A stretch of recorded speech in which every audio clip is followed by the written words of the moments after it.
शहदादपुर से JN news के deputy bureau chief Syed Usman Ali की रिपोर्ट के मुताबिक मुल्क भर की तरह शहदादपुर में भी ईद उल फितर मजहबी जोश व जज्बे से मनाई गई। शहर के 100 से ज़ायद मकामात पर नमाज ईद अदा की गई।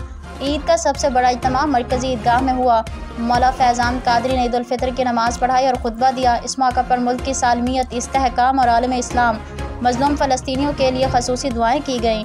इस मौका पर अंजुमन ताजरान इत्तेहाद सिंध के सदर Javed Qureshi, director Memon academy school Mohammad Ali Shamsi, Nasir Mujahid, Shafiq Ahmed, Shahid Habib Baig Mujahid समेत हज़ारों अफराद ने भी मरकज़ी ईदगाह में ईद उल फितर की नमाज़ अदा की। नमाज के बाद लोग आपस में घुल मिल गए और एक दूसरे से गले मिलकर ईद की मुबारकबाद दी। नमाज के बाद लोगों ने कब्रिस्तान का रुख किया और अपने के लिए दुआएं की और उनकी कब्रों पर फूल डाले। इस मौका पर DSP तनवीर शाह की जानिब से सिक्योरिटी के सख्त इंतजामात किए गए थे।